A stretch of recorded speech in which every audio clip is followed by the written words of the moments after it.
RCTV has been admitted. And we need to start the recording. We started. Recording in progress. There she is. Calling to order the July 13th, 2026 Board of Library Trustees meeting.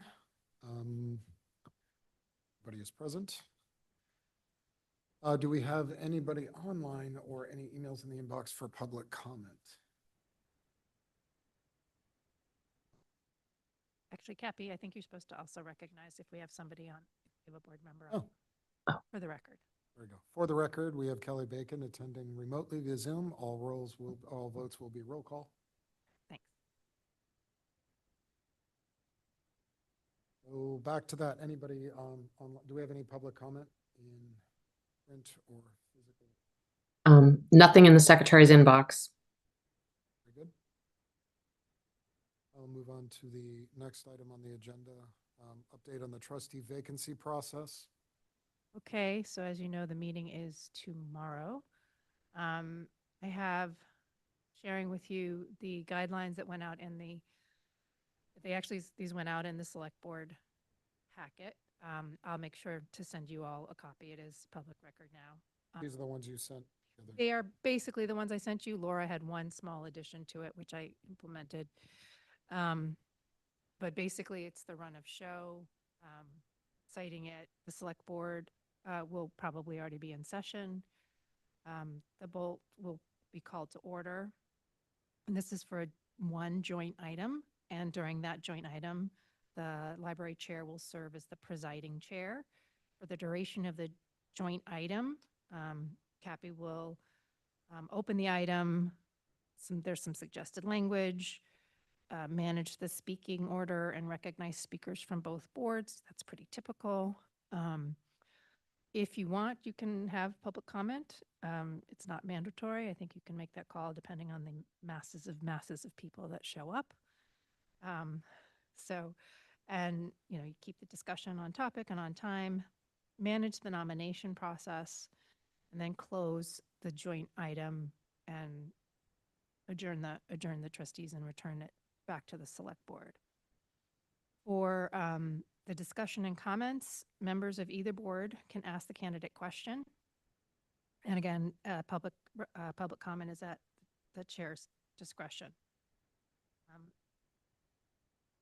Where I got a little, what I needed help with, which Laura was great with, is we went through the nomination process or motions and votes process.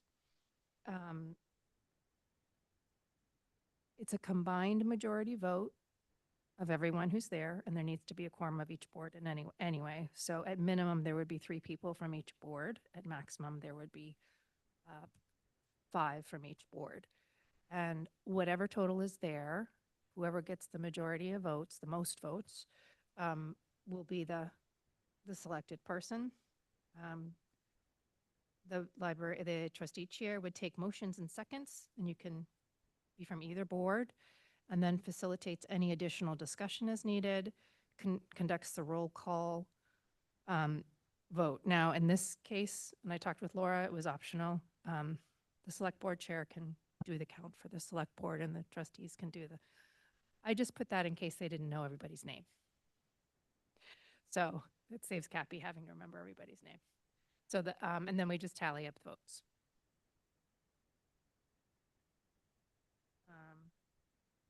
And then in the event of the tie, the presiding chair facilitates a runoff. There's several ways you can do this. The way I recommended was to eliminate the lowest vote getter, but we can't do that with only 2 people. What do we do with the Yeah, so in the event of the tie, I think Cappy, you and I can kind of check in with Laura before the meeting and see how that goes. Yeah, I mean, it does need to have the majority. So the other thing is just to redo the whole thing and have people revote. And then So we do not do a revote to see if people want to change their votes, which I doubt they would tomorrow. It's a tie. Yeah, you can ask. And you can also ask the candidates if either one would like to withdraw their name. You gonna say something?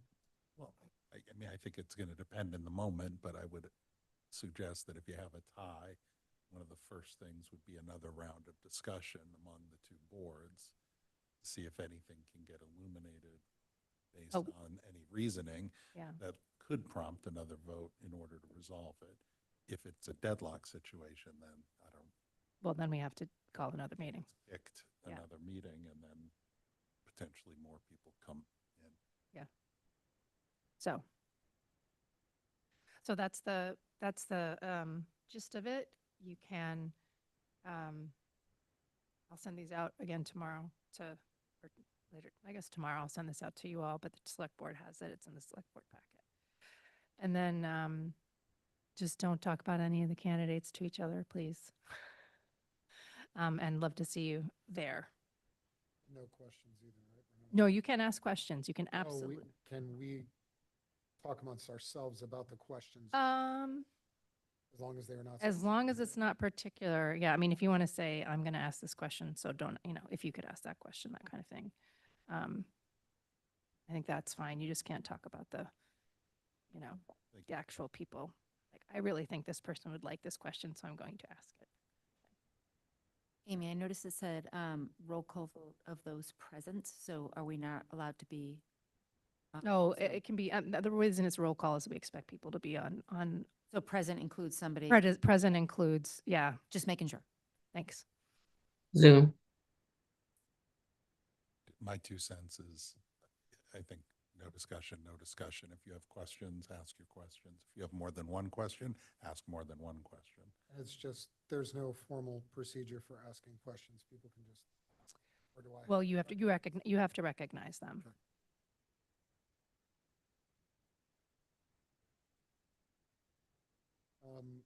Other question is, well, that was it. Unhandled questions, do I need to recognize them? And also the adjournment process, which was listed there, that I will entertain a motion for adjournment to return to Melissa Murphy. Is that vote only the Bolt? Correct. Okay.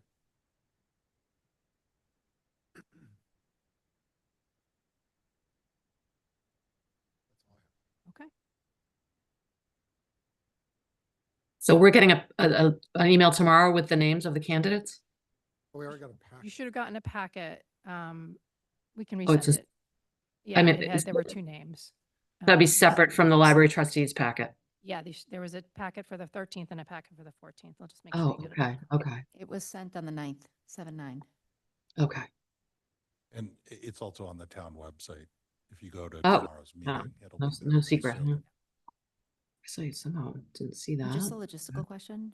Do we sit in the audience? Do we sit all together? Does it matter? We'll be figuring that out. I'll probably bring all your nameplates, or those who will be here, I will bring the nameplates. Because I do think you need to be identified as. Yeah. But if you at least could sit together, if they don't, it's that U table, so I don't know if there's a specific place, so maybe just the first row, Okay, that kind of thing. okay. Kelly, just to, I'm confirming this here. It is not in our packet for tomorrow, but it is in the select board packet. So the rules. I that think were I have on just the- found it. Yeah, the think. rules on the screen as well as the letters of interest. Yeah.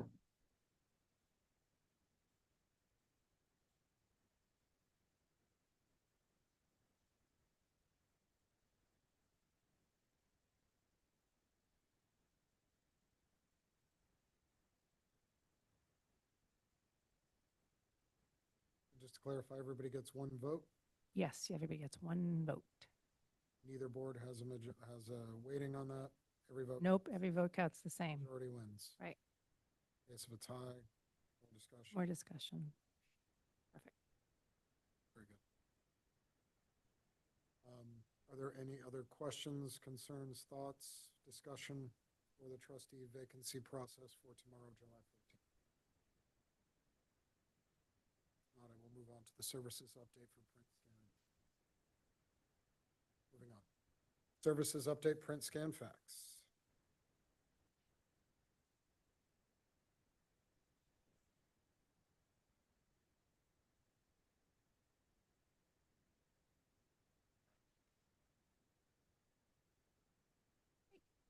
So I just, as you know, we try to give you some update on the various services or programs every month. And it's just interesting.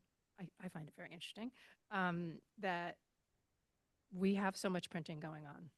Clearly, this year we were impacted by Staples closing and then the tax season. So we saw a huge intake then, but even in just the 2 years that we've been doing this, it's basically almost doubled, or a 66% increase. We're seeing an increase particularly in the mobile, and the mobile printing can be done from home, or if you have a device here in the library and you can send it to mobile print. So I think that just really speaks to, us trying desperately to keep up with technology. We see a lot of scanning. We do see a fair amount of faxing. There are still a lot of, you can see in FY26, we did almost 4,600 pages of faxing.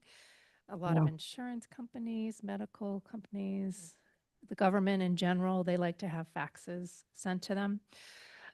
Just a quick note, Michelle was right on top of it. Some of the phone companies are completely stopping their copper wire service.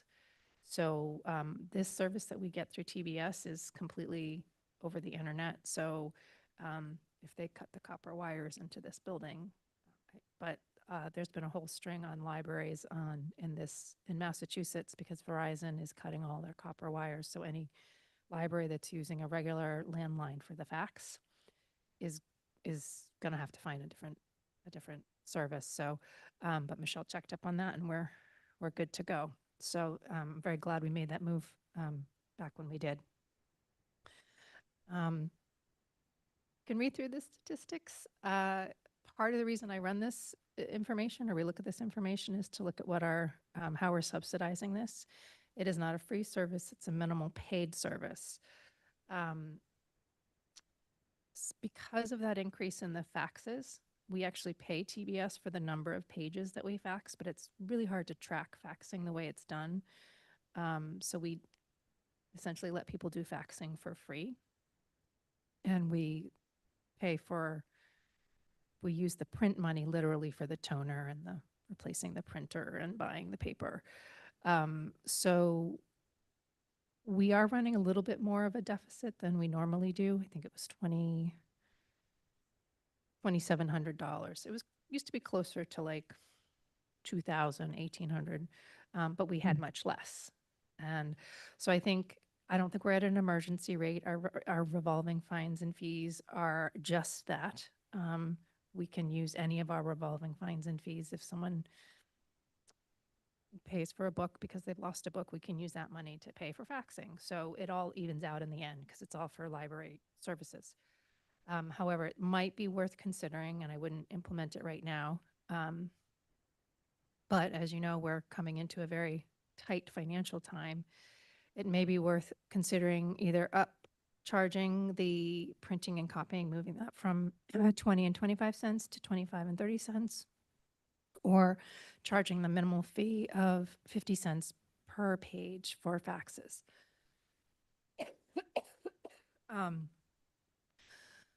I mean, a lot of times what people are faxing are essential documents, and they're often people who, they're usually financially challenged people. So it's charging $1 a page can be really hefty if you're just trying to get your Medicare forms in. So that's why we've always recently let those faxes be free. It's worth considering either, again, a minimal charge to just offset it a little. It's not meant to be, or cannot be by law, a revenue generator of any sort. But I think I did some calculations out, and if we roughly increased either 5 cents on the printing or added a little bit to the faxing, one or the other, then we'd be a lot closer to breaking even on it. So it's just something to consider, and we can bring that up in a future meeting when we're talking about the fines and fees.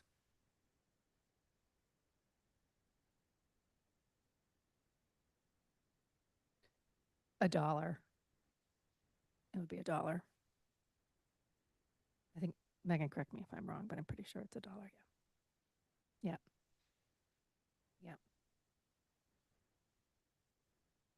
Are they on an annual cycle, like following the calendar year, that if they were going to institute an increase, that would hit January? We do 27th? that. We tell them everything, so we can do it anytime. We can just say, starting next week.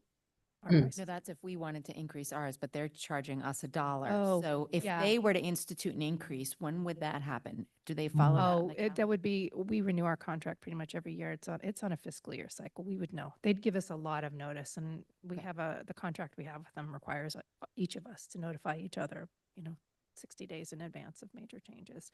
But I don't, because it's really not costing them anything, because they're not paying for a landline. I mean, they're just doing it over the internet. Yeah. I don't see them raising Hmm. that price that they charge us.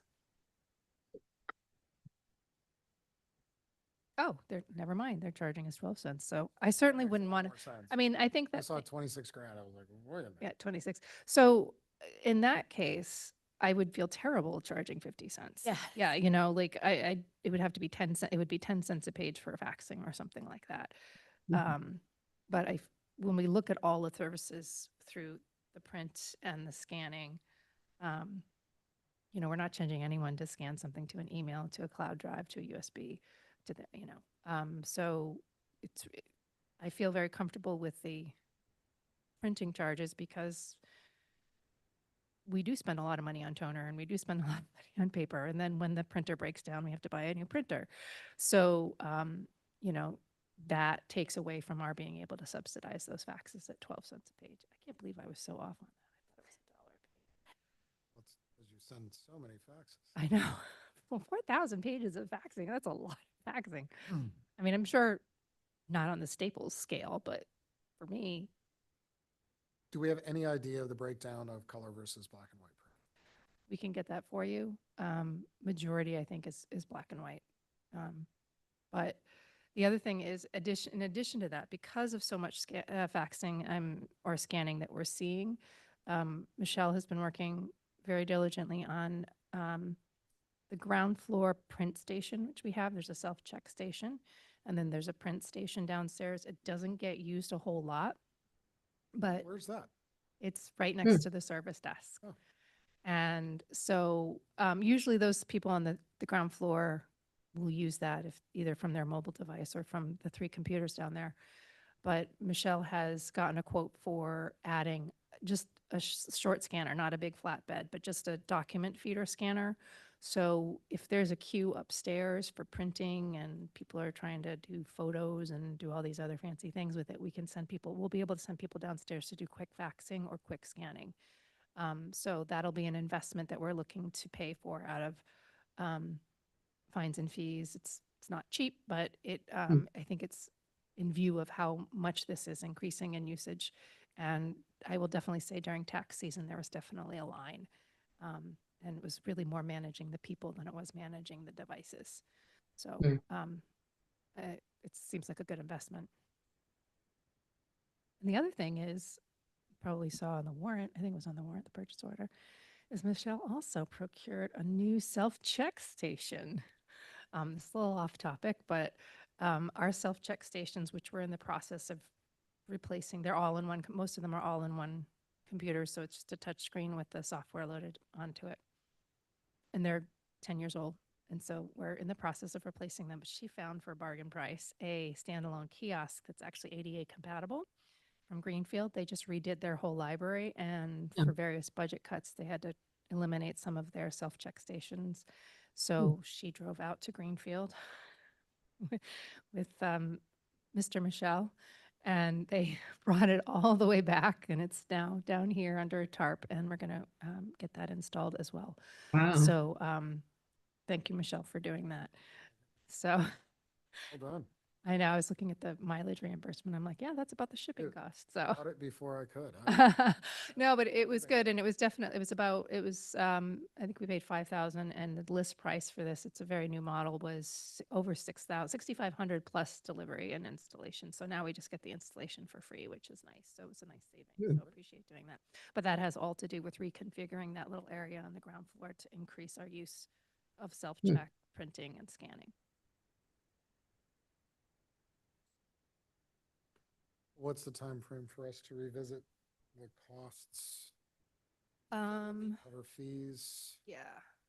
It's usually in the spring. Let me just see if that's perfectly fine. but we can add, I mean, I can add it at any time. It's definitely not an emergency. I mean, I think by the spring we'll have a really much better idea about how tight we're running anyway. I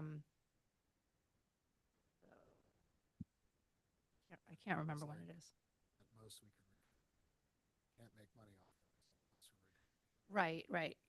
So we can't, yeah, we're not going to cost charge. of goodwill. Yeah, our goal is to subsidize it, minimally subsidize it, and then probably look at it in January and vote in February.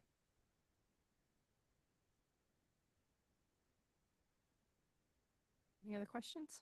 You have any questions, discussion about that? Thank you very much, and Michelle, for your wireless Greenfield. Next item on the agenda is the Community Health Project request.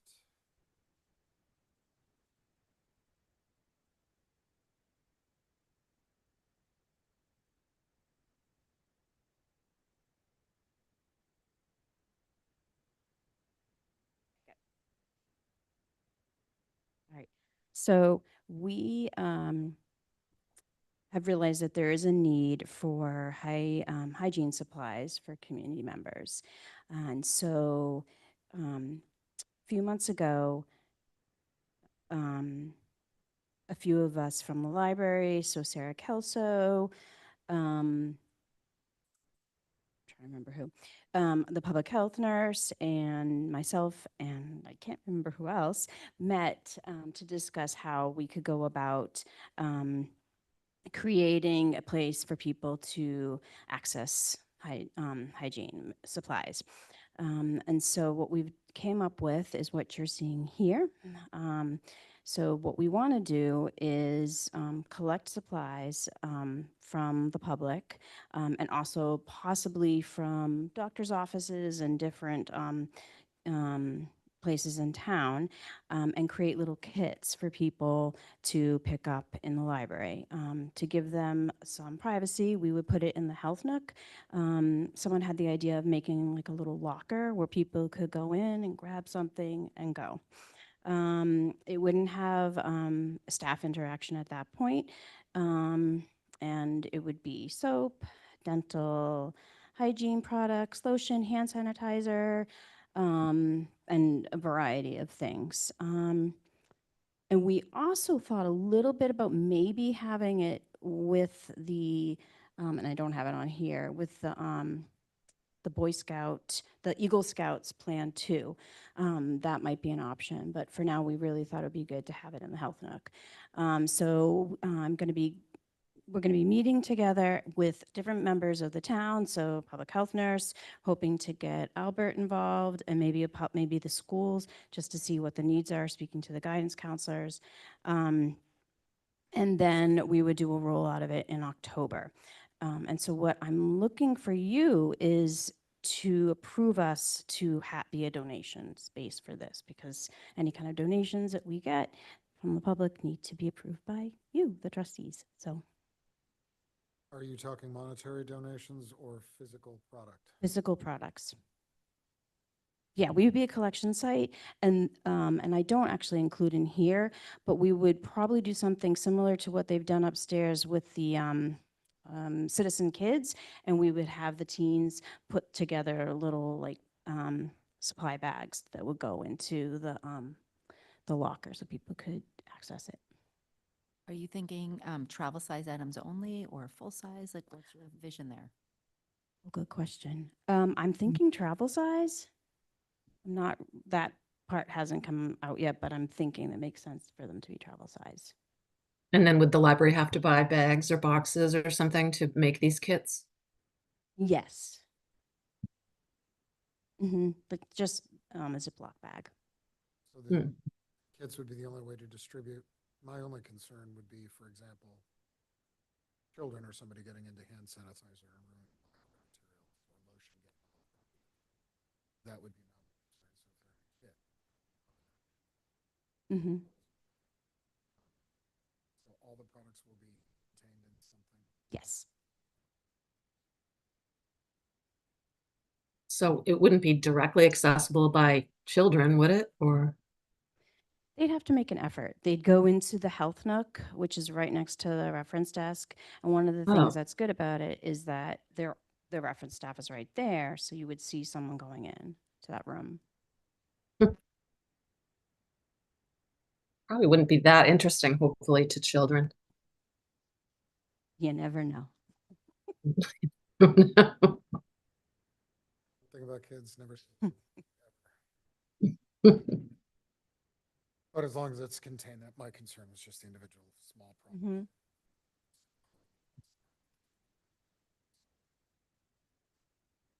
And in theory, the quart-size bags, if you use quart-size or gallon, could be also donated items. Yes. Could be part of what you're asking. Mhm. Where are you thinking of putting them in for collections? Probably similar to what we've done before. So sometimes we have it right, I'm pointing right by the elevator. Yep. We usually have a box over there. You're going to put together a list of recommended Yes. donation items? So because we're working with the public health nurse and we're going to be talking to the guidance counselors at the schools, we'll have an idea of what the needs are. I think this is a great idea. I'm Hmm. in full support. I think the one thing, and I know you guys will figure it out, is we still want to be a good drop-off site for Toys for Tots Yes. and for Yes. the tree. Yes. For ref, like, Yes. so making sure whatever we pick as a location, there's still room for all that. So this would be something where we would, it would fluctuate. So we would get something and the timing would be in October. And then once we had a small number of it, we would ask again and it would probably be, I'm thinking the spring. I don't really know what the Okay. need will So be. you're not thinking it's a permanent donation?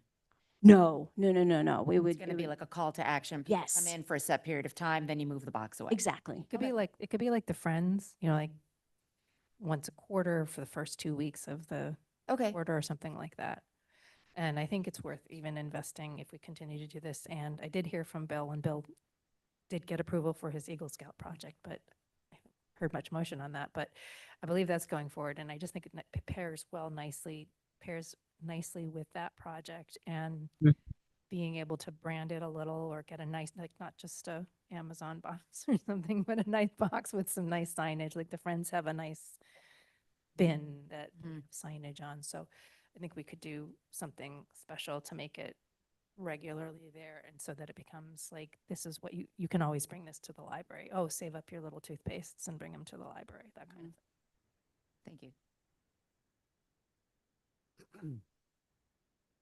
So just to clarify, we need a motion to allow the donations. Yes, please. Do we have any other discussion, any questions? Not, I'll entertain a motion to approve accepting donations for hygiene products as discussed by Michelle. So moved. Do I have a Second. Roll call vote. I'll start with Kelly. Yes. Andrew? Yes. Yes. Pat? Yes. Lynette? Yes. Motion carries 5-0. Thank you. You?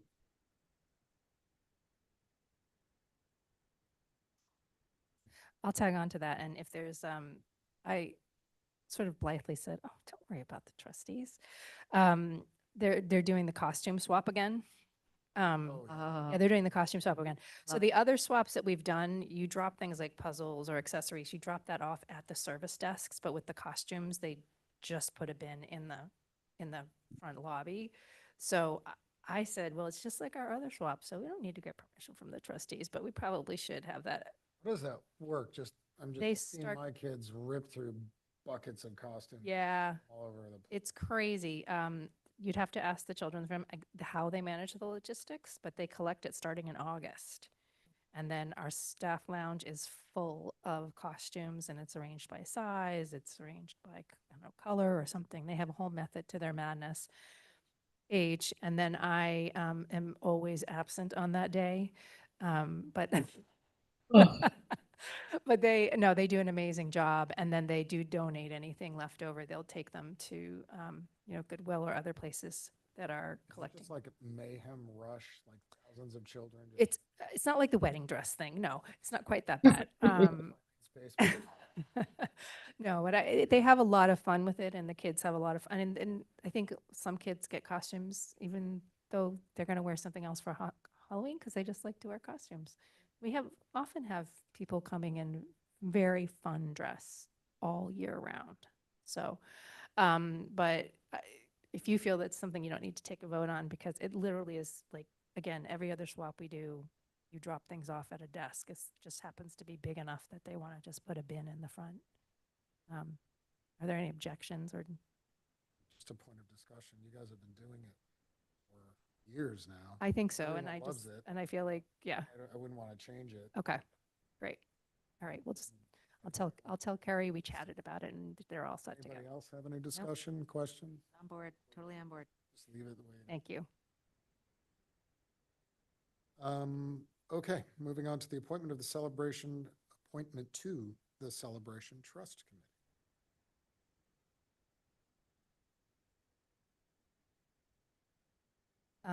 I don't actually have anyone specific to nominate. I was just bringing it up that we still need to appoint that person. It's not have to be a trustee.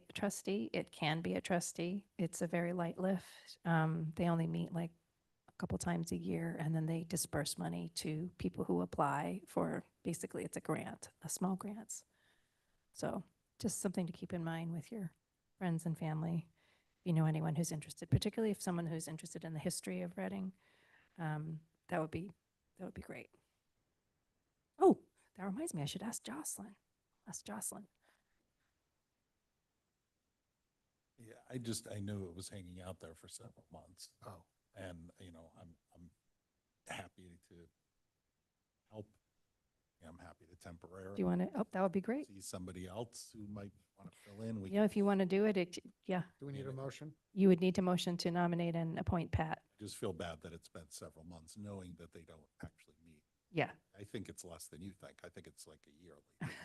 Yeah, we should have somebody there. Well, some of it comes in a window during the year, and I think some of it can come in at any time. I understand. I will entertain a motion for a nomination. I nominate Pat. Do I have a second? I second. Roll call vote, starting with Kelly. Yep. Andrew? Yep. I'm a yes. Yes. Motion carries. Thank you, Pat. Yeah, thanks, Pat. Thank you for your Next item on the agenda is the financial report, warrant schedule, and I assume director's report. On that last thing, can I just note something? Please, sir. Kelly, if you don't mind, from the email, you will see something from several months back from Kurt Habel. Yeah, I recall that. Yeah, if you could just respond to him and give him my name and my email, if you don't. Excellent. I Got don't it. think I have his. If I may reach out separately if I can find something on the town website, but I know he did email the box. Sorry about that. Thanks, Pat. Got it. Any other discussion, questions? If not, I will move on to the financial report, warrant schedule, and director's report. Amy? Okay. All right. So first, there were several gifts, notably the Young Women's League of Reading made a nice donation dedicated to the Office of Equity. We also got a number of donations in the memory of Nina Pensavalle, and the Young Women's League of Reading also donated almost $1,000 for additional Tonys because they still remain quite popular. So they've been very generous to us this year, and we really, really appreciate that. I'm not going to go in over the warrant detail and schedule, but schedule in detail, but please give it a look-see. If you know you're going to be absent for, you're taking a long, month-long vacation and you won't be here, just give us a heads up. Some of them, Megan, as usual, has done a very meticulous job to try and get them matched up as much as we can with meetings, but sometimes we have a meeting change on a Tuesday or a different week, or it doesn't line up. So those are those weeks that we ask you to come in and do it, sign them. We tend not to, if it's a large warrant, not send them electronically, but obviously if it's a quick warrant or if you absolutely can't get in and we need that last signature, we can absolutely scan it and get it to you. Accounting does prefer the live approvals, but they'll take the electronics. So thank you, Megan, for putting that together. It's a lot of cross-eyed looking at 2 sheets and trying to calculate holidays and when we're here and when you're here and things like that. So I really appreciate that. And also it's nice because you don't, other departments do a warrant every single week. And so we don't ask you to come in every single week to sign it, which is why occasionally they get kind of long. So, but that's the warrant schedule. If you have any questions, just reach out to Megan and I'm sure we can work on it. Or if you notice any errors, which you probably won't, also again, reach out to Megan. I will have the year-end close. Megan, we got 2 warrants there, right? One for 26 and one for 27. We'll probably have one more for FY26. We haven't got. Yeah, so there might be 1 or 2 straggling invoices. They'll do one more, and then they usually close in September. So we'll be able to see exactly how much we spent in FY26, and I'll give you a report on that once we have the year-end close that Sharon Engstrom, the town chief financial officer does. In general, we did return money on salaries, and to date, we still have about $5,000, I think, left in our expense budget. So we did pretty well. And we are using trust money for, as expected, for the year-end spending on materials budget. So that's nice. That's all we have for financials. Any questions? Any questions, discussion? Anyone, Kelly? No? If not, that's all great. The gifts were wonderful. Nice. Moving on to the director's report. Yeah, so we had you always get an update from Olivia, everything that happened over the last,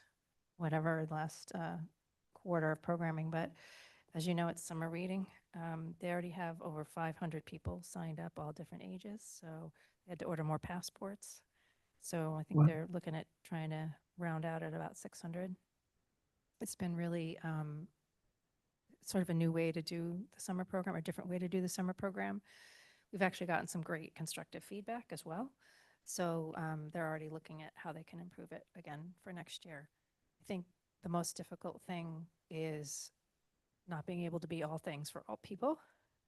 And there's a real push in this summer reading program to reach those school age kids that are tied up 5 days a week for 6 to 8 hours a day, that we don't see for the rest of the year. So, and so that's why a lot of the programs and a lot of the reading literacy stuff is based around that. But we're trying to make sure that we have something for babies, something for adults, something for all the other audiences. So we're working on that.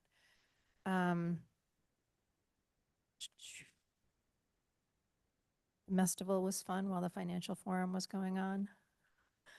They were playing with colored shaving cream while we're talking about structural deficits in the municipal budget. So that was fun. Just there's little things that always surprise me, like our partnerships of working with the Reading Ramblers and being a site to come get some water. And so we had a refreshment stand and an information station for them, and we'll continue to do that. We have one tomorrow. And the various fairs and things that we go to that help spread the word about what we have.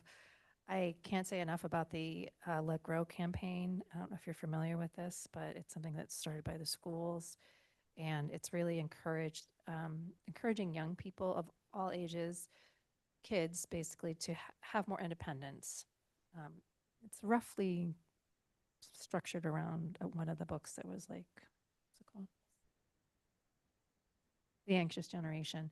And so it's about really kind of empowering kids to do things. And they are going to the police station, they're going to town hall, they're coming here, and they put in these little slips, and the little slips could be like everything from, one of my favorites is, I went down to one swimmy in the pool, like, that's a big step for somebody, or I baked cookies with my brother. And they have their ages on them. And then each slip that they put in, they are entered for a raffle, and they get little tchotchkes and prizes when they put a slip in. And it's to encourage them to go to these places and be independent. There were a bunch of lemonade stands, actually. And in fact, we had one youngster who was quite ambitious and put an ad for their lemonade stand right on our door. And we did not have the heart to remove that. We thought it was great advertising, because if you're nearby, you might as well, there's a lot of people walking in and out of the building that might want a little lemonade. So we saw some entrepreneurship. But yeah, it's been lovely to see. Again, you could have a 6-year-old or 5-year-old, someone writing for the 5-year-old, what's the thing that they did by themselves. So it really is about that independence thing. And the fact that it's going through all of the town is really, really nice. So it's something that's we're able to do. And it's really a low lift. The schools have designed everything, and we just, Where's that Let It Grow or Let Grow campaign? Where's it documented? Is that on the RPL site or town site? that's a great question. I think they have their Hmm. own website. You do? That's cute. I want to look. Thought they did. It's through Reading Rec. Oh, okay.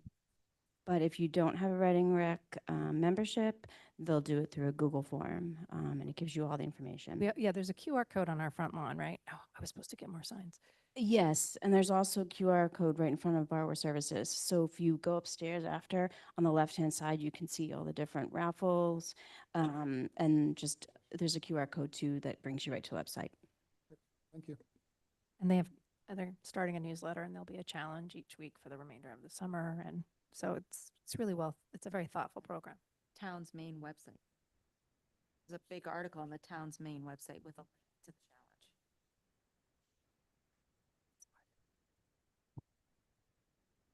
Amy, I'm just curious, is there something going on with the lockers? I'm obsessed with the lockers. Is there something going on? Just about to ask. Oh, is that, I don't know. Is there something going on with the locker? Says NA. Oh, yes, no, because the person was on vacation. I have like 2 days to get the report done, Oh. and she was on vacation last week, so. Okay. I'll get the number for you. It'll be in next month's report. It'll have June and July's.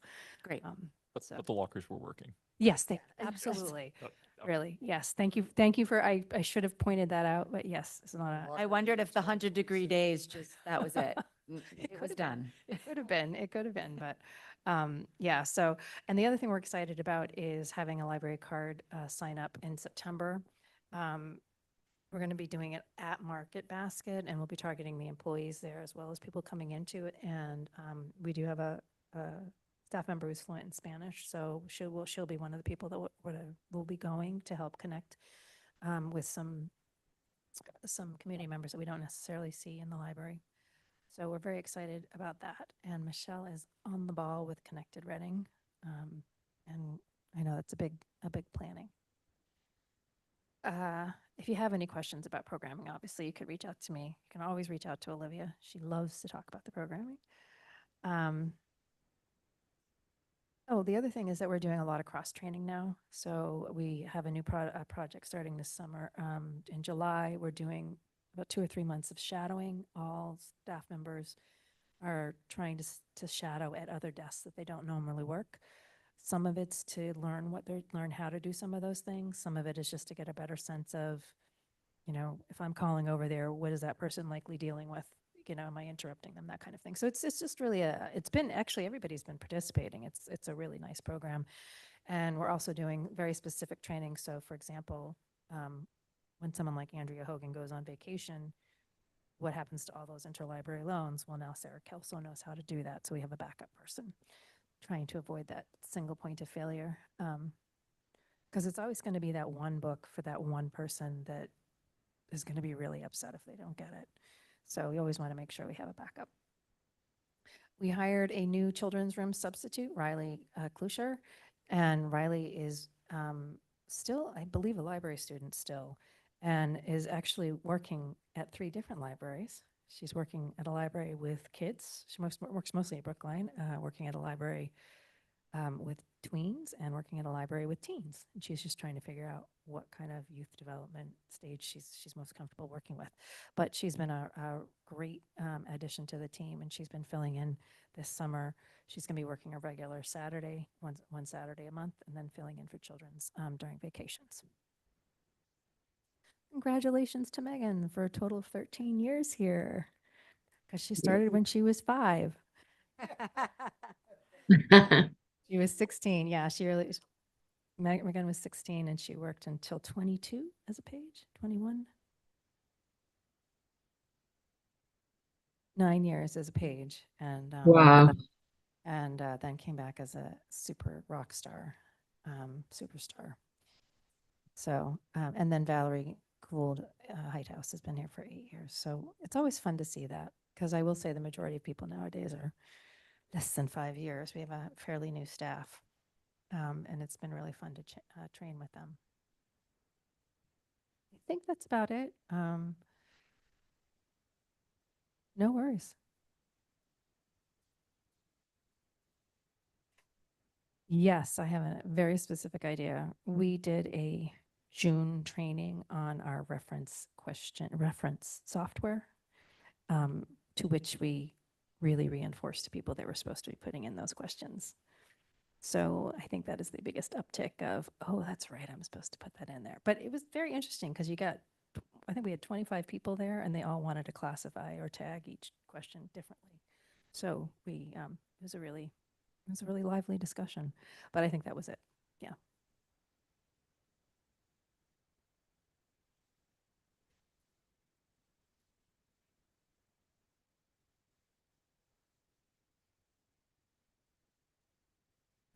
I have one last thing, actually. It's not on the director's report.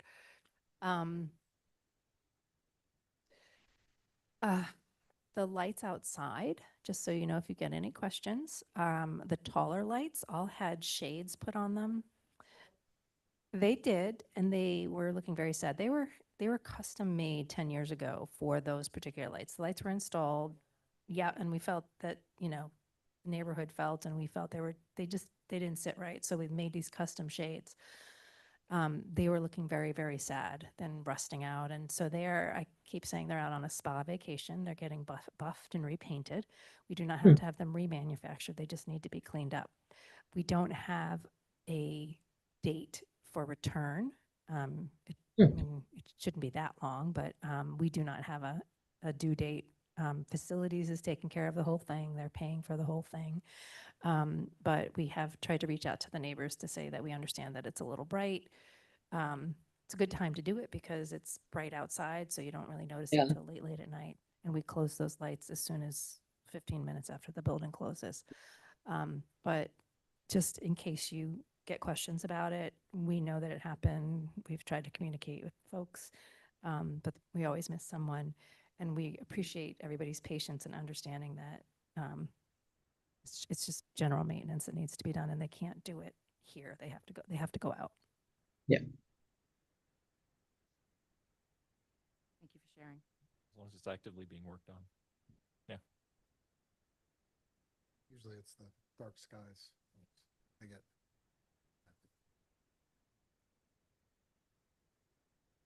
Good reason. Any other discussion? Questions? Now we can move on to the approval of the June 2026 minutes. If not, I'll entertain a motion. I'll move to approve the June 8th, 2026 meeting minutes. Second. Roll call vote. I'll start with Kelly. Kelly, can you hear me? Oh, pardon me. That was my fault. Kelly, sorry. Roll call vote for approval of the June 8th, 2026 meeting minutes. Apologies. Sorry, yes. Thank you. I think I lost my sound a little bit there. Andrew? Yep. Yes. Yes. Motion carries 5-0. Next item on the agenda are future agenda items. We have them listed for both August and September.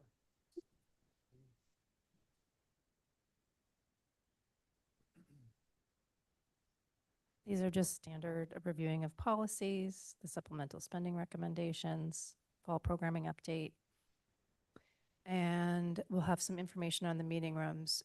We will be talking about the meeting room policy, and there'll be a couple changes coming to that, not least of which involves the fees and how the spaces are divided out. So again, it's something we don't take lightly, and Michelle and her team have been working on that for several months now, kind of looking at ramifications and trying to work that into how having a community center is going to affect us, and how the schools renting rooms affects us. So that's probably one of the bigger things that we'll look at that has major changes, not just grammatical updates.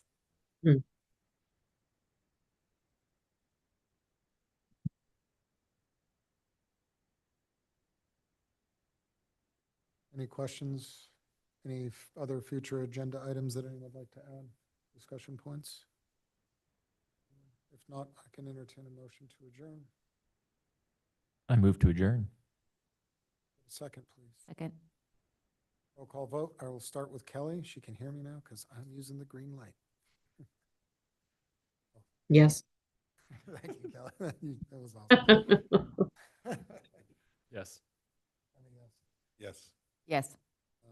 We are adjourned. 7:51.